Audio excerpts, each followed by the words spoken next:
regarding sexual, reproductive, and health rights for the transgender community. To be honest with you, I don't really know why I'm here, but I guess it's because I have a doctorate in my title. And even that title is not legit here because, well, just kidding. Well, I graduated from med school, and people say that makes, but I'm not a practicing doctor. So in Malaysia, under the guidelines of World Health Organization, WHO, we are being classified as a concentrated HIV epidemic. What it means is that the Malaysian HIV epidemic is concentrated in certain populations at greater risk of HIV infection. Now, who are these subpopulations who are at greater risk of HIV infection? We've identified that they are the people who inject drugs or the injection drug users, sex workers, men who have sex with men, the transgender population, and certain mobile populations, for example, the refugees and the migrant workers. Now, until very recently, we've had very limited data on HIV surveillance, but we broke the ground last year with what I initially refer to as my baby, the IBBS project, last year. And we've also had a size estimation exercise for sex workers and transgenders last year as well. So we actually have some very credible data to inform us of how should we respond to the transgender issues. Now, this is just my attempt at trying to pass off as being smart, because charts, smart. So I'm not that smart, so I need charts to make me smart. So forget the rest, just look at the very topmost part, the red dots. Those are the high-risk transgender, and they have been identified by the Ministry of Health to be a risk population for of HIV infection. And the numbers every year, according to the projections, according to the estimates, the numbers of HIV prevalence would increase year by year. Transgender population, or the transsexuals, are being identified as marginalized population at greater risk of HIV infection. Now, that is a direct quotation from the NSP, or the National Strategic Plan.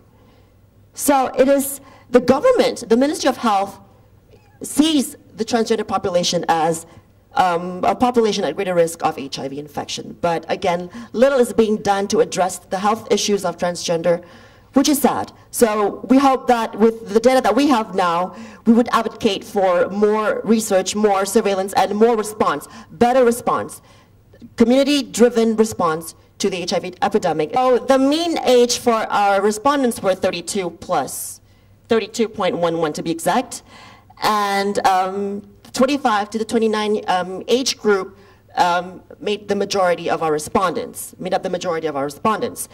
Ethnicity-wise, broken down, the Malays and the Indians are of almost the same proportion.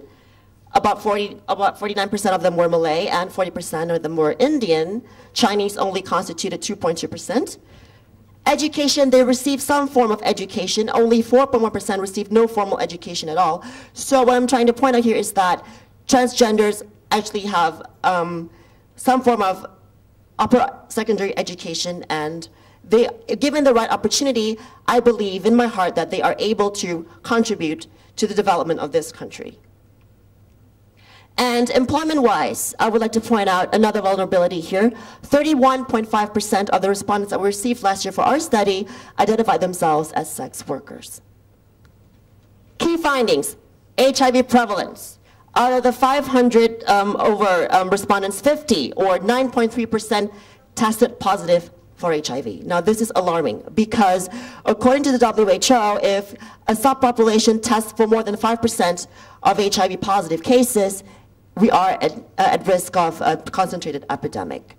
So this is something that the ministry and other stakeholders should be wary of, because we have a serious HIV epidemic among our most at-risk population. According to our study last year, 83.7% had sex for payment in the past year, myself not included, I'm sorry. So, and with a median of 250 clients serviced every year. Condom use with last sexual intercourse with a client was high, and which is good. 94.7% reported that they had used a condom at the last time they had sex with a client. Now, additionally, 40% had sex with non-paying partners, aka boyfriends, regular partners, casual partners, but condom use with these non-paying partners are sadly low, 64%. Yeah. So we noticed a pattern of selective condom use here. With the regular partners, they would use condoms, but with their paying partners or their clients, if they are sex workers, they would most likely use a condom. Other risk behavior, we found out that 11% reported having sexual partners who they know were injecting drug users, and 3.1% reported having injected drugs themselves in the past year. Other sexual risk behaviors, let's look at their sexual history, because it's all in the history.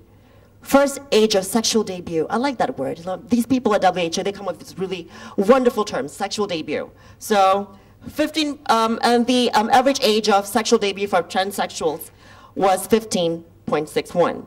And 32% of them reported that they were coerced or raped or forced to have sex during the sexual debut. And 97% of our respondents were sexually active in the past year.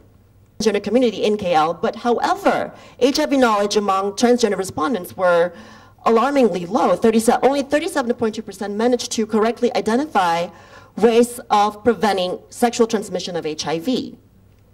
Prevention programs, however, 65% reported they were reached by these NGO-based HIV services had ever actually taken test in the past year. 76% of them claimed they felt that they themselves were at risk of HIV infection. So what's stopping them? Some 36% from our respondents last year have experienced at least one STI symptoms or sexually transmitted infection symptom in the past year, especially extreme burning pain when urinating. Okay.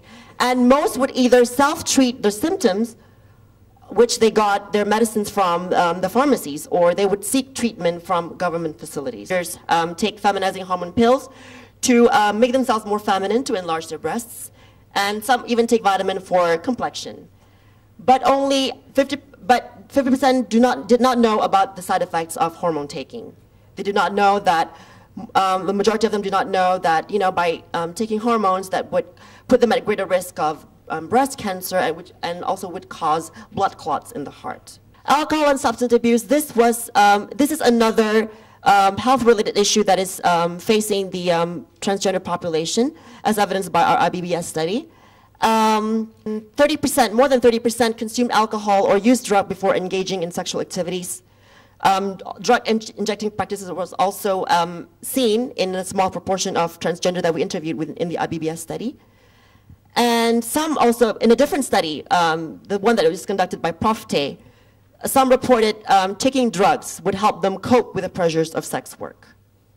And some of them would even take ecstasy to access HIV prevention programs. Only 20% access government facilities. Is poor quality epidemiological data on transgender health.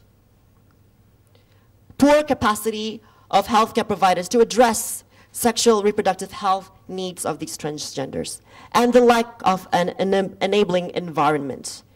By enabling environment, we mean legislation that hinder transgender from leading a promising life, advocacy, uninformed or biased portrayal of transgender by the mass media. Here, I would like to offer some recommendations on how we can improve the situation. We need evidence-based. In order to understand the situation, we need data, strategic information. We analyze the gaps of the existing surveillance data that we have, and we fill them. So it is good to advocate for periodic HIV and other health-related studies, and to influence policies to empower and develop more transgender communities, and community strengthening strategies. We need to strengthen what we have.